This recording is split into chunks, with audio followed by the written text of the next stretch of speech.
नमस्कार साथियों, मैं सीमा गुप्ता आज आप सभी के बीच भारतीय संविधान अर्थात बेयर एक्ट के बारे में बताने आई हूँ कि बेयर एक्ट का आप अध्ययन कैसे करें और बेयर एक्ट से किस प्रकार से प्रश्न पूछे जाते हैं। बेयर एक्ट के ऐसे कौन से अनुच्छेद हैं जिनके बारे में आप सभी को जानना बहुत ही ज़रूरी है। बेयर एक्ट के ऐसे कौन से भाग हैं, ऐसे कौन से अनुसूचियां हैं जो कि आप सभी के परीक्षा के लिए बेहद महत्वपूर्ण है।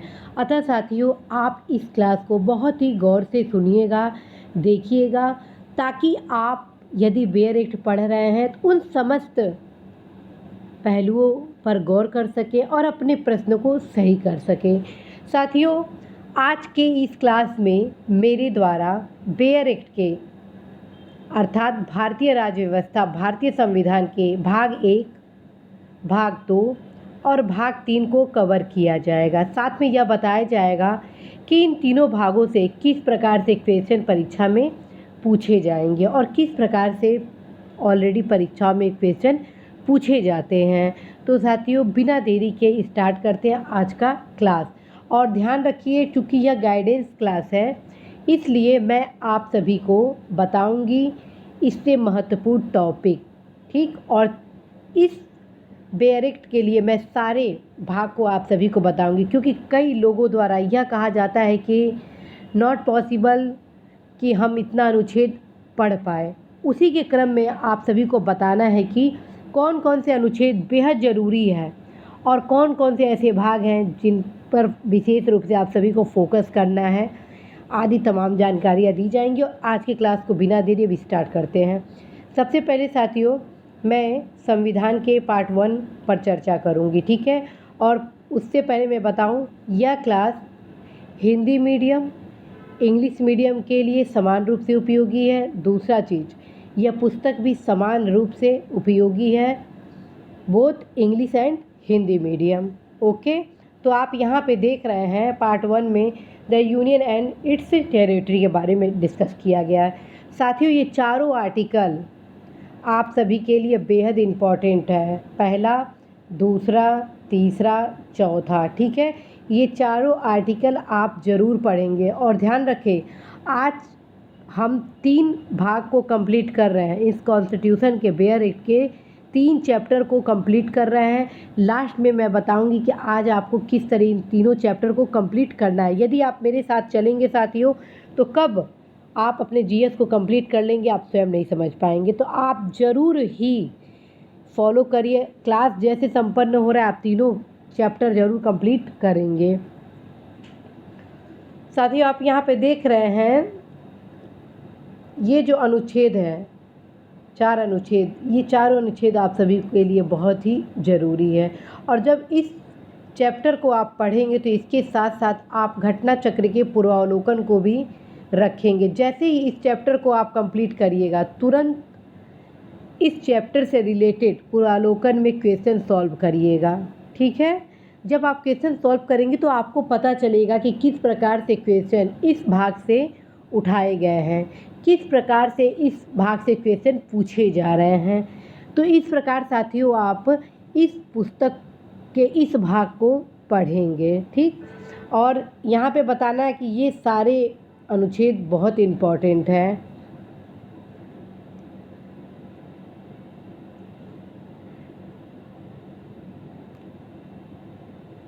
इससे रिलेटेड क्वेश्चन कई बार आ चुका है, ठीक है। संघ नाम ये भी क्वेश्चन आ चुका है, ये भी आ चुका है। तो आप देखिए मतलब किस प्रकार से ये चारों आर्टिकल इम्पॉर्टेंट है। और साथियों, ये जो सिटीजनशिप से रिलेटेड आपका पार्ट 2 है, इसके भी आर्टिकल इम्पॉर्टेंट है। बट आप इसमें से सबसे इम्पॉर्टेंट जो आर्टिकल है वो 5 है, 6 है, 8 है, 9 है, ठीक है। तो इसको आप ज़रूर पढ़ेंगे। और जो मैं इम्पॉर्टेंट बता रही हूँ वो एग्ज़ाम में जाते वक्त एक बार ज़रूर देख लीजिएगा।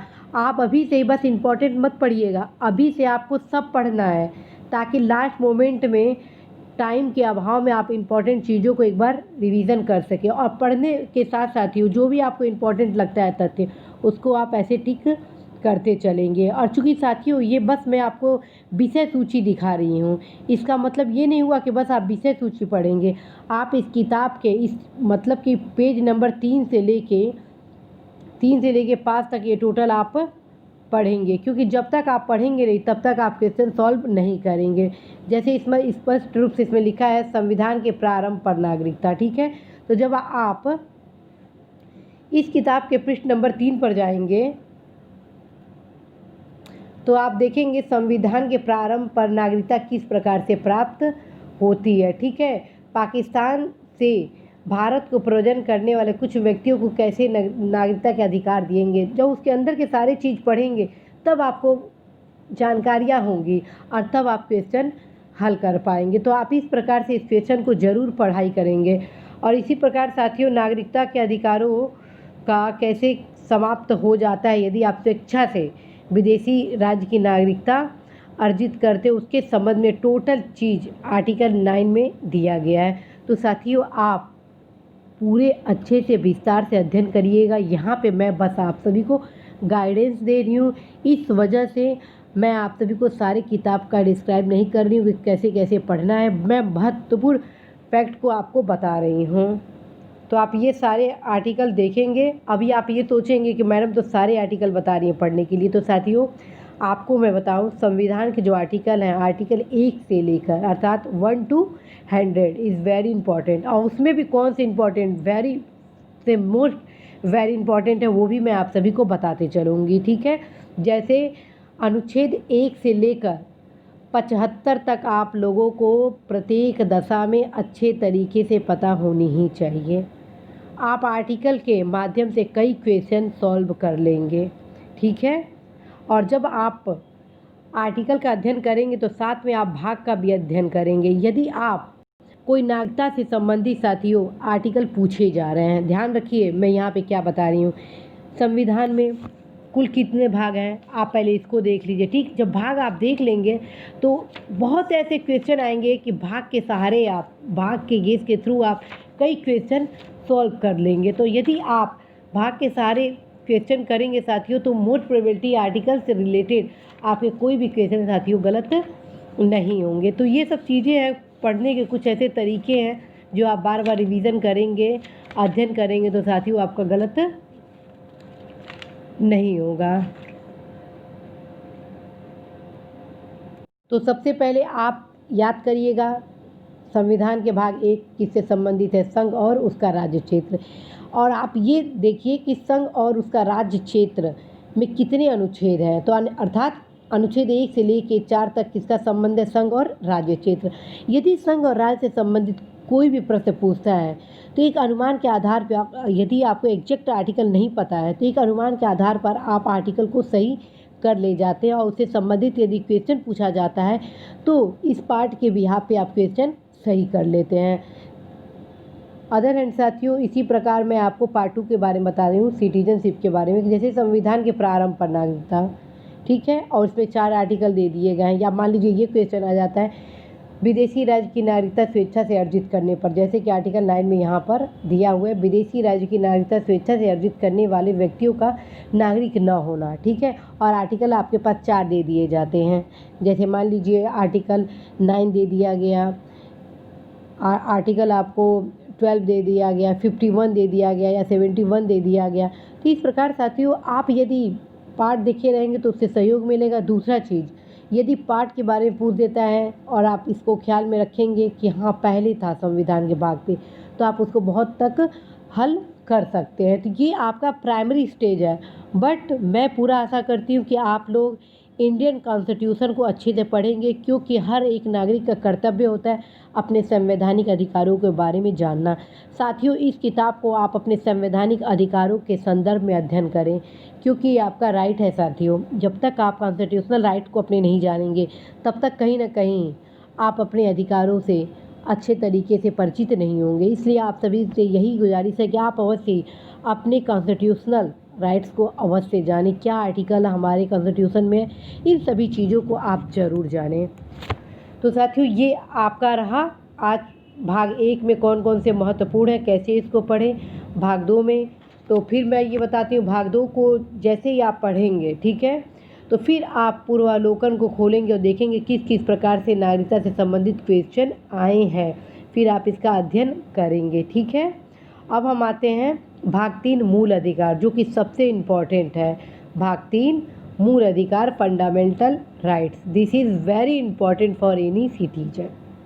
यह राइट हम सभी के लिए बेहद महत्वपूर्ण अधिकार है साथियों, और इसके बिना एक व्यक्ति का समुचित विकास संभव नहीं है। जी हाँ साथियों, फंडामेंटल राइट्स के बिना नागरिक का समुचित विकास संभव नहीं है। इसलिए हर एक नागरिक का कर्तव्य है अपने फंडामेंटल राइट्स को जानना। इसलिए साथियों, आप इस चैप्टर को, इस पाठ को अवश्य ही गौर से पढ़िएगा।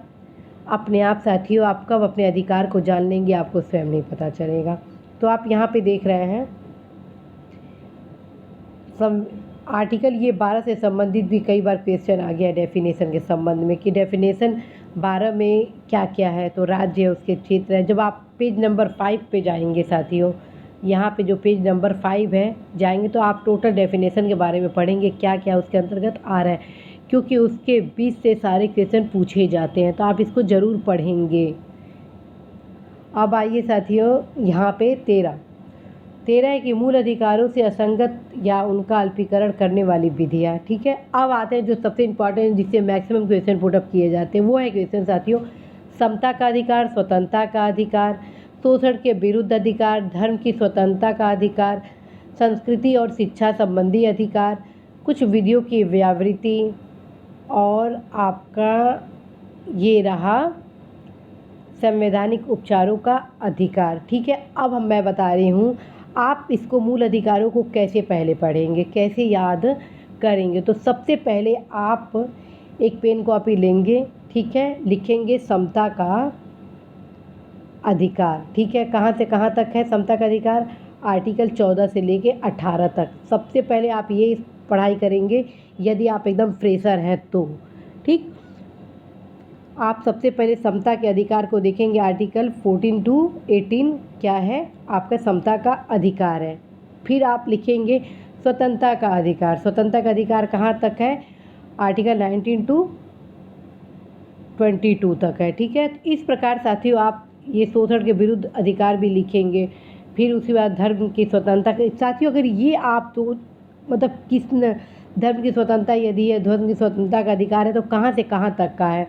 शोषण के विरुद्ध अधिकार में 2 आर्टिकल है, 23 और 24 है। कहाँ से कहाँ तक, ये सब चीज़ें अगर आप पढ़ लेंगे मोटा मोटी पहले चरण में, फिर आप धीरे धीरे जब सेकेंड स्टेज में आएंगे, अर्थात जब दोबारा इस किताब को पढ़ेंगे, तो हर एक आर्टिकल पर विशेष तौर पर फोकस करेंगे और एक एक आर्टिकल के बारे में विस्तार से अध्ययन करेंगे, क्योंकि ये फंडामेंटल राइट्स से क्वेश्चन बहुत ही इम्पॉर्टेंट है और ये परीक्षा में हर 1 से 2 साल के रिपीट पे पूछे, मतलब कि पूछा जाएगा ही पूछा जाएगा। तो अब आते हैं समता का अधिकार। तो साथियों ये अक्सर ये फेवरेट क्वेश्चन है, विधि के समक्ष समता संविधान के किस भाग में दिया गया है? तो संविधान के भाग 3 में कई बार क्वेश्चन पूछा गया है। ठीक है, और फिर क्वेश्चन आ जाता है कि विधि के समक्ष समता किसका अधिकार है? तो ये समता का अधिकार हो गया। ठीक है, इसी प्रकार साथियों एक ये क्वेश्चन बहुत इम्पॉर्टेंट है जो 15 है, अर्थात 15 धर्म, मूल वंश, जाति, लिंग या जन्म स्थान के आधार पर विभेद का प्रतिषेध, ये भी इम्पॉर्टेंट है। लोक नियोजन के विषय में अवसर की समता भी इम्पॉर्टेंट है। अस्पृश्यता का अंत भी इम्पॉर्टेंट और उपाधियों का अंत भी इम्पॉर्टेंट। अर्थात साथियों इस 2 क्वेश्चन से कई बार 2 आर्टिकल से कई बार क्वेश्चन रिपीट किए गए हैं और इन सब से भी क्वेश्चन आ चुके हैं, इसलिए आप ये पाँचों के पाँचों आर्टिकल अवश्य ही ध्यान में रखेंगे। अब हम आते हैं साथियों राइट ऑफ फ्रीडम। ठीक है, तो राइट ऑफ फ्रीडम में देख रहे हैं कि किस प्रकार से कौन कौन से आर्टिकल इम्पॉर्टेंट है। तो राइट ऑफ फ्रीडम में साथियों मैं आपको यहाँ पे आर्टिकल बताती हूँ कि राइट ऑफ फ्रीडम में साथियों 19 is very important, okay, 21 is very important और एज इट इज़ 22 भी समान रूप से उपयोगी महत्वपूर्ण है। ठीक, ऐसे आपको पढ़ना सारा है, सब इम्पॉर्टेंट है। क्वेश्चन ऐसा कोई इनसे नहीं है, कोई ऐसा आर्टिकल नहीं है जिससे क्वेश्चन न पूछा गया हो, लेकिन आप ये जो 3 आर्टिकल इसे कम से कम 6-7 बार क्वेश्चन, 6-7 क्या, यदि UPPCS, IAS समीक्षा अधिकारी का देखेंगे तो कई बार क्वेश्चन इससे पूछे गए, असंख्य बार। तो आप इन सारे आर्टिकल को पढ़ेंगे ही पढ़ेंगे, अच्छे से ध्यान से पढ़ेंगे। और मैं फिर से बता रही हूँ कि मैं आप सभी को विषय सूची से ये गाइडेंस ले रही हूँ। आप ये किताब मूल खरीदेंगे और हर एक पेज को गहन से एक एक लाइन पढ़ेंगे, ठीक है। तो इस प्रकार साथियों आप राइट टू फ्रीडम को कंप्लीट किए। अब हम आते हैं शोषण के विरुद्ध अधिकार। शोषण के विरुद्ध अधिकार में अब देख रहे हैं साथियों आर्टिकल 2, इससे शोषण के विरुद्ध अधिकार से मात्र 2 आर्टिकल रिलेटेड है, 23 और 24, ठीक है। 24 से कई बार क्वेश्चन आया हुआ है कि कितने से कितने वर्ष तक के, ठीक है। तो जब आप इस किताब के मूल अर्थात पेज नंबर 14 पे जाएंगे तो आपको सब कुछ मिलेगा। और एक एक लाइन, इन दोनों आर्टिकल की एक एक लाइन बहुत ही इम्पॉर्टेंट है, तो आप अवश्य पढ़ेंगे। और फिर से मैं बता रही हूँ, जैसे ही आप शोषण के विरुद्ध अधिकार पढ़ेंगे, ठीक है, तुरंत घटना चक्र के पूर्वावलोकन को देखेंगे कि किस प्रकार से क्वेश्चन पूछे गए हैं, उसको तुरंत वहीं पे सॉल्व करेंगे और व्याख्या भी पढ़ेंगे। अब आइए धर्म की स्वतंत्रता का अधिकार। धर्म की स्वतंत्रता का अधिकार में आप देख रहे हैं अंतःकरण की और धर्म के अबाध रूप से मान्य आचरण और प्रचार करने की स्वतंत्रता है। 26 में धार्मिक कार्यों के प्रबंधन की स्वतंत्रता पे चर्चा किया गया। इसी प्रकार 27 पे किसी विशिष्ट धर्म की अभिवृद्धि के लिए करों के संदाय के बारे में स्वतंत्रता है। 28 है कुछ शिक्षा संस्थाओं में धार्मिक शिक्षा या धार्मिक उपासना उपस्थित होने के बारे में स्वतंत्रता पे चर्चा किया गया है, ठीक है साथियों। तो ये इम्पॉर्टेंट आपके चारों के चारों आर्टिकल हैं, but 25, 28, 26 is very important, okay. तो आप अवश्य ही गहनता के साथ अध्ययन करेंगे, प्रायः परीक्षा में पूछे जाते हैं। अब हम आते हैं संस्कृति और शिक्षा संबंधी अधिकार। साथियों संस्कृति और शिक्षा संबंधी अधिकार में भी 3 आर्टिकल रिलेटेड है, 29, 30 एंड 31। 31 को समाप्त कर दिया गया है, वर्तमान में 2 आर्टिकल है 29 एंड 30, ठीक है। तो इन दोनों को आप अवश्य ध्यान में देंगे। अब साथियों मैं डायरेक्ट अब इस पे आऊँगी, संवैधानिक उपचारों के अधिकार यानी 32 पे साथियों आप देखेंगे इस भाग द्वारा प्रदत्त अधिकारों को प्रवर्तित करने का उपचार, ये सबसे इम्पॉर्टेंट अधिकार माना जाता है मूल अधिकार में, ठीक है, क्योंकि इसी के द्वारा संरक्षण मिलता है, ठीक है। तो आप अवश्य ही इसको गहनता के साथ अध्ययन करेंगे। और इसके अलावा साथियों ये भी आप ज़रूर पढ़ेंगे, लेकिन आर्टिकल 32 को विशेष तौर पर आपको अध्ययन करना है। तो साथियों इस क्लास में मेरे द्वारा आप सभी को संविधान के भाग 1, भाग 2, भाग 3 पर हाईलाइटेड किया गया, वे महत्वपूर्ण तथ्य बताए गए जो कि बहुत ही ज़रूरी है, और कैसे पढ़ेंगे आप ये भी बताया गया। साथियों आपको ये लगेगा कि इसमें क्या विशेष है, लेकिन जिस दिन आप इसको फॉलो करेंगे, जिस तरह मैं स्ट्रेटजी बता रही हूँ, निश्चित रूप से साथियों आप बहुत ही अच्छे तरीके से पढ़ाई कर लेंगे। आप बस जिस तरह बताया जा रहा है उस तरह करिए। निश्चित रूप से साथियों जितना भी आप लोग आर्टिकल के याद करने से संबंधित फियर है वो टोटल आपका बाहर हो जाएगा।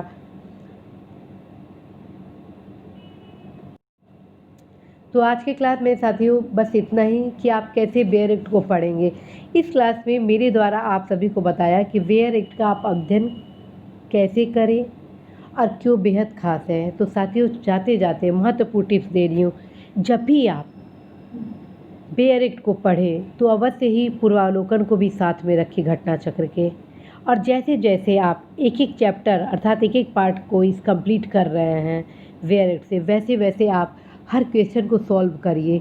एक एक लाइन इस किताब से पढ़िएगा, क्योंकि राज्य व्यवस्था के लिए यह किताब गीता है और हमारे संवैधानिक अधिकारों के लिए भी यह किताब गीता है। साथियों इसे आप जानने समझने के लिए यह किताब पढ़िए, साथ में अपने उज्जवल भविष्य के लिए भी पढ़िए। चूँकि अभी आप प्रतियोगी हैं, आप प्रतिष्ठित प्रेस्टीजियस सर्विस की तैयारी कर रहे हैं, तो आपका मूल उद्देश्य होना चाहिए कि उस उद्देश्य को पूरा करना जो अभी आपकी प्राथमिकता है, अर्थात आप परीक्षा में अधिकतम अंक प्राप्त कर आप अपने लक्ष्य को प्राप्त कर सके। इसलिए साथियों बिना किसी फ़ियर के अपनी तैयारी को आप आगे बढ़ाइए। मुझे विश्वास है कि आप अवश्य ही सफल होंगे साथी। और इसी आशा के साथ मैं सीमा गुप्ता इस आशा के साथ विदा लेती हूँ कि आप अवश्य ही अपने लक्ष्य के प्रति समर्पित होंगे। नमस्कार।